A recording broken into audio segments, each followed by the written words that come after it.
রানীগঞ্জের bridge হওয়াতে আমরা ওইদিকে আসা যাওয়া হয়।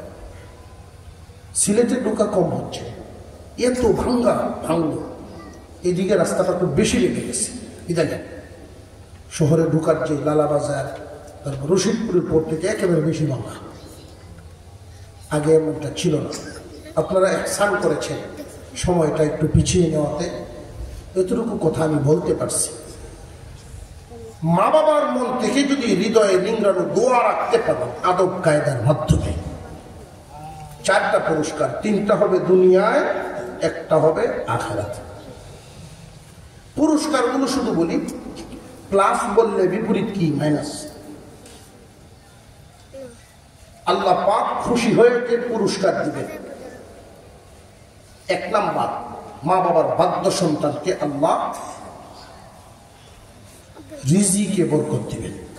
2 নাম্বার, সন্তানগুলো মানুষ হবে। 3 নাম্বার, সুস্থ হায়াত পাবেন। এই 3টে পুরস্কার। এর উল্টাটা হবে দুনিয়ায় মা বাপ যদি অসন্তুষ্ট হয়। 4 নাম্বার পুরস্কার, মরলে আল্লাহর তৈরি জান্নাত।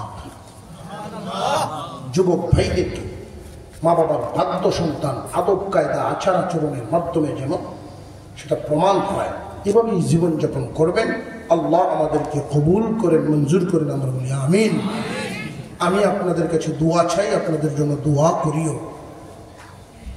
আমি আবার ওই চুনারুঘাট গিয়ে হাজিরা দেওয়া লাগে, এতটুকুন যে আপনারা সুযোগ করে দিয়েছেন, আল্লাহ তাআলা আজকের মাহফিলকে কবুল করেন, কমিটিকে কবুল করেন। তারা যেন লিল্লাহিয়াতের জন্য মেহনত করতে পারে, আল্লাহকে খুশি করার জন্য। জিন্দেগি তো বিভিন্ন কাজ কামে গেল, আল্লাহর ঘরের গোলামি যেন আল্লাহ সন্তুষ্টির জন্য হয়ে যায়। আল্লাহ কবুল করেন, আমরা বলি আমিন।